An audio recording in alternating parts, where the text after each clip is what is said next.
Our guest today is Mr. Charles Miniex, and he's the area director for the USDA here in the Southwest region. And he's here today to share with us information about the programs he's over, and hopefully he can give us some more insight of what he does.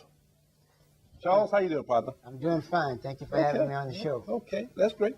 Basically, at our office, we have three programs that that I'm in charge of, and one of them is housing. The next is it's single-family housing, and of course, we also have multifamily housing, and we have what we call CP or community programs. Those are the basic programs that we administer here at this level. Okay. And as you said, we cover the Southwest region, which encompasses 14 parishes. Okay.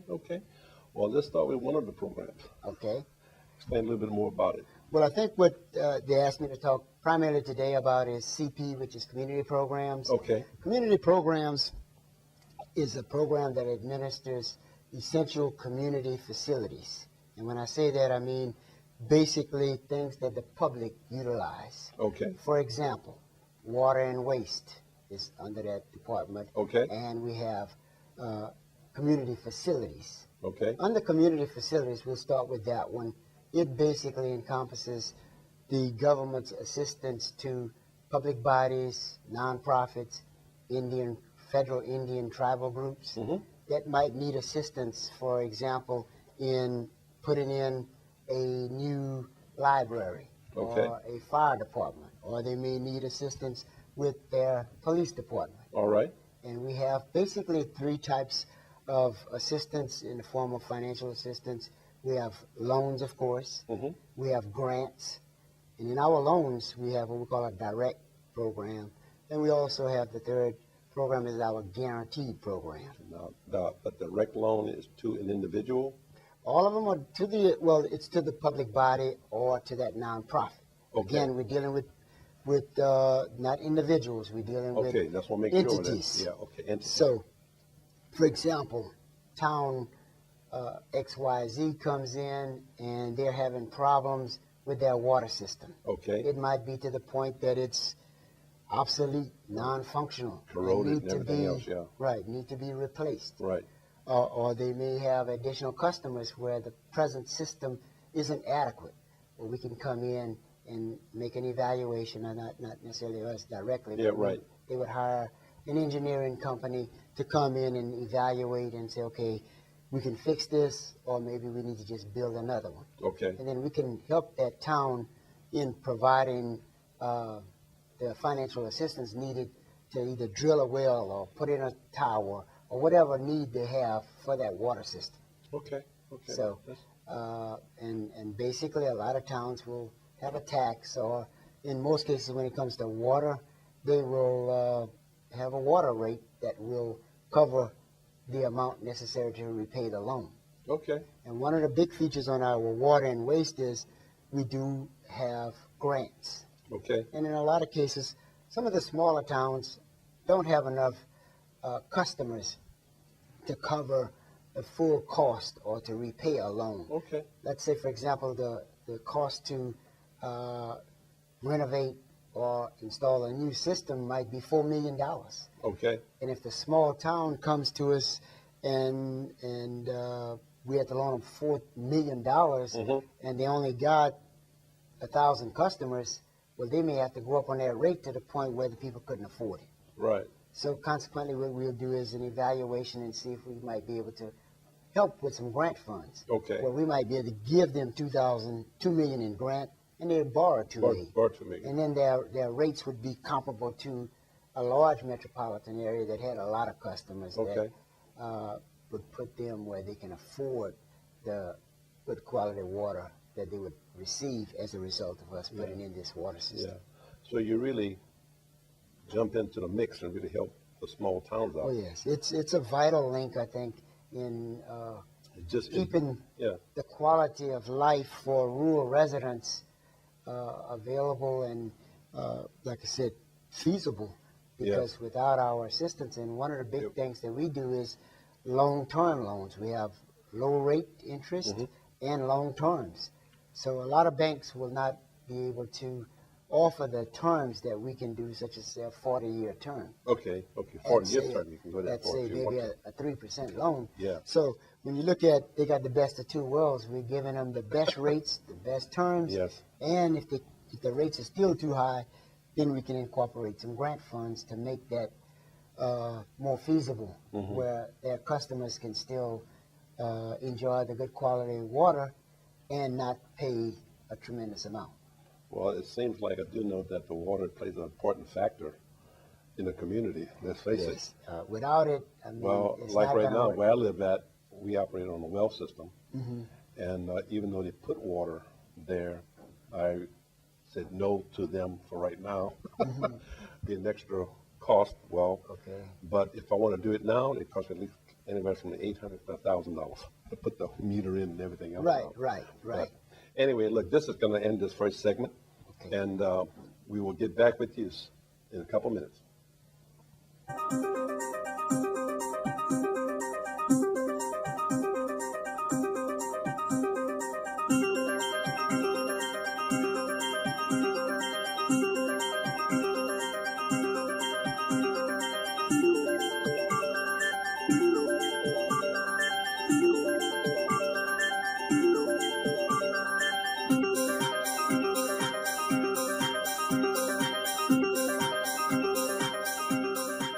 Okay, we're back with Mr. Charles Miniex.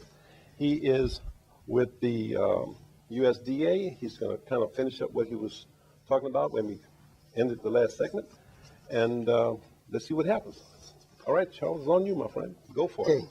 Well, we were talking about our water and waste programs and wanted to give a little information about eligibility. Okay. In order for a town or a nonprofit to be eligible, or Indian tribal group, there is a restriction or a requirement that the area be unincorporated or population less than 10,000 Okay. in order to qualify.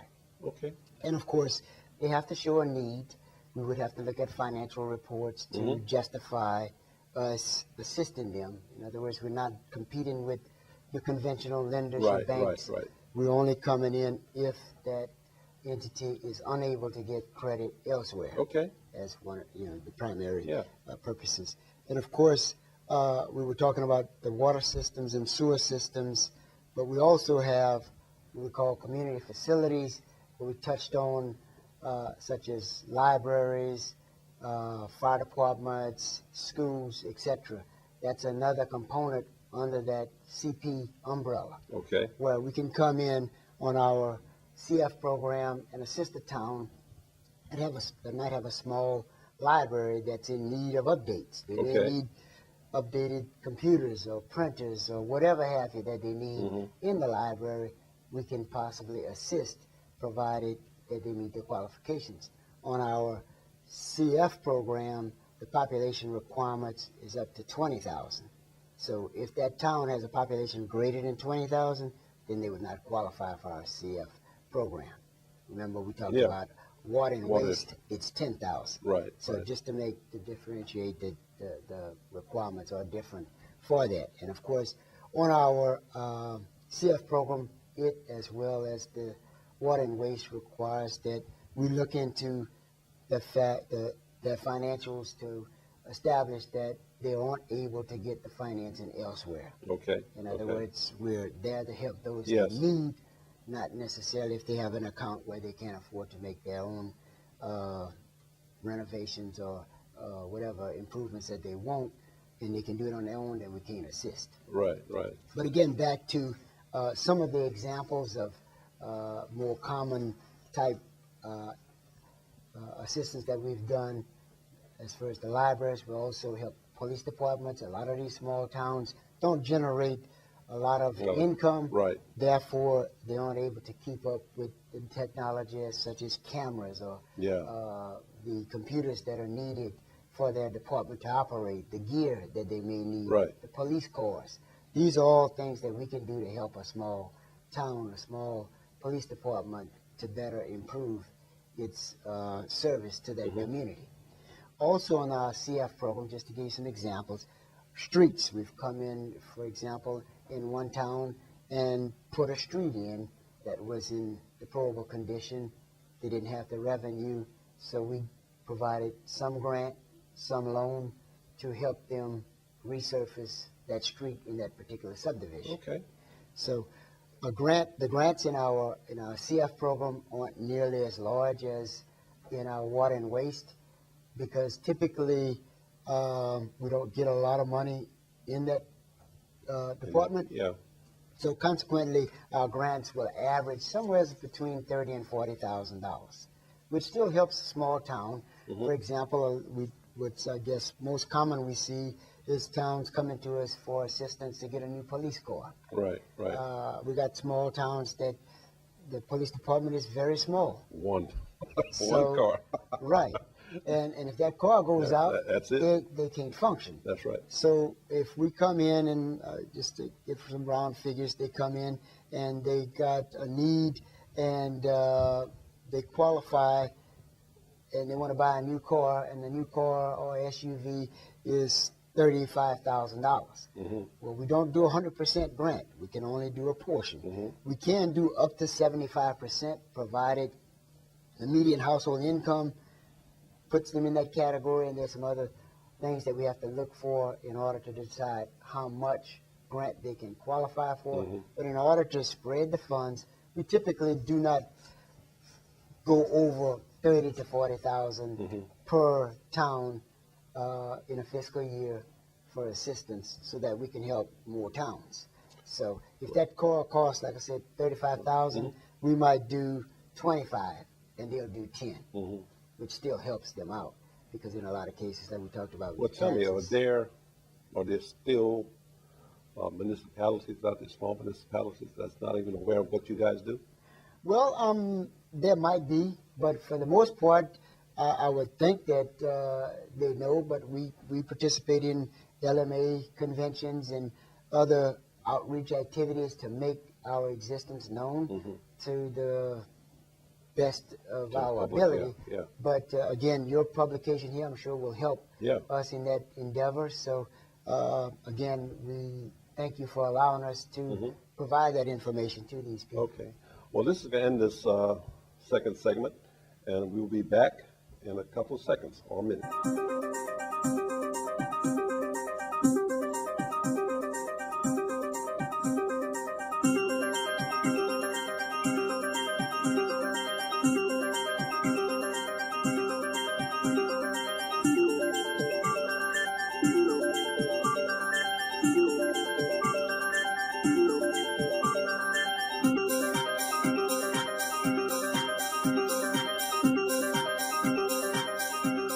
Okay, we're back.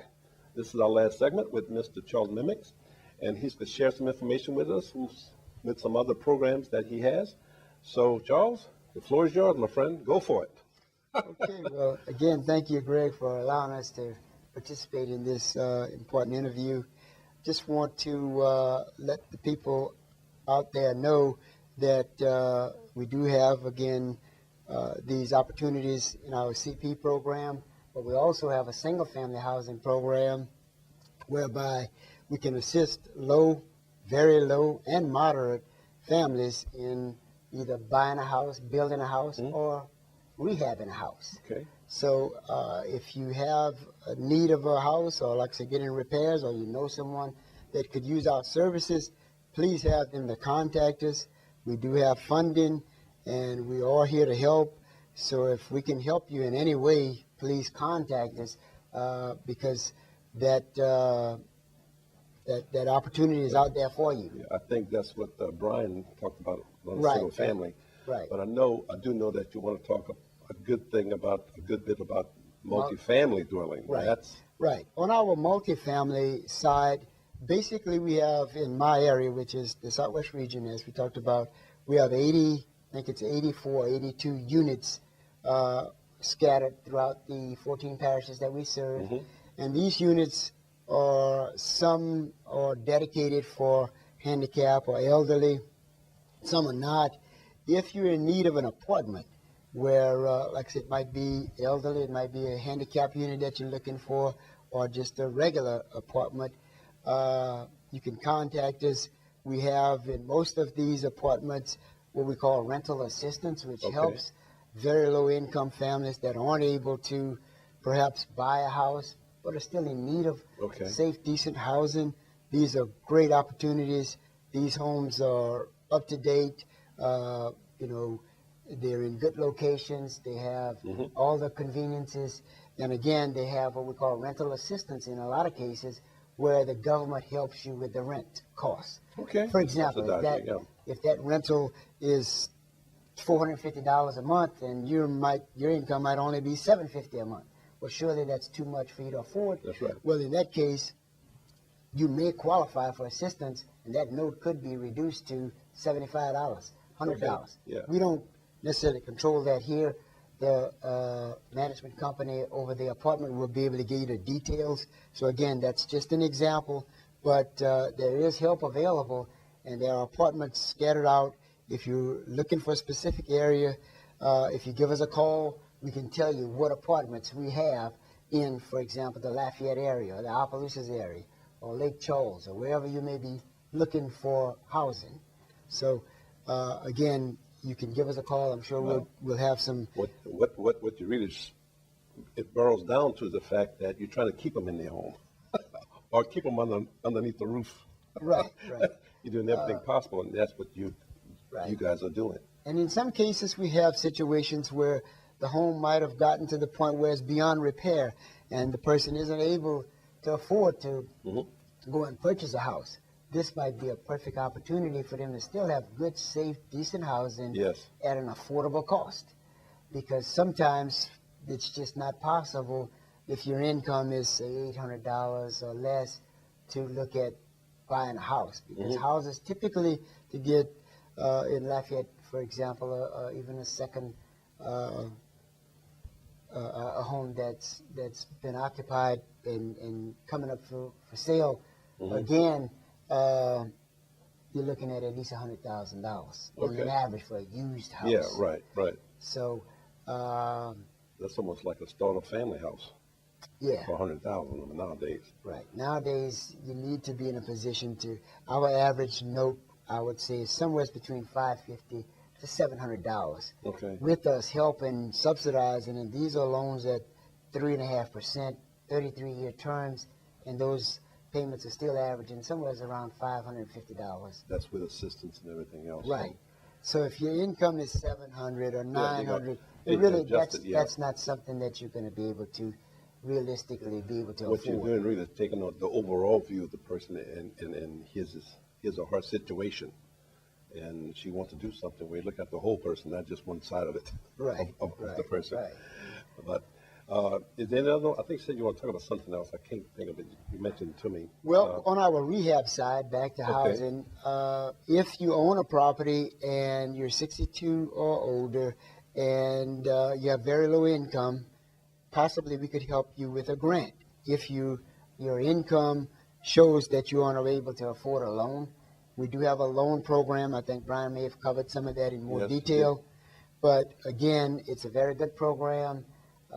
We assist a lot of people with that. But again, keep in mind, today's cost to change a roof will cost you probably $6,000. Our grant max is $7,500. Yes. So again, we can't do a whole lot with that, but we can help. Okay. Well, I'll tell you what, this is going to end the last segment, and I want to thank Mr. Miniex for coming on board to share the information with us, and I'm sure we will be in contact with him again to give additional information. So, Charles, my friend, thank you for being on board with us. And thank you for having me. Veterans, give us a call. Catch you later. Bye-bye.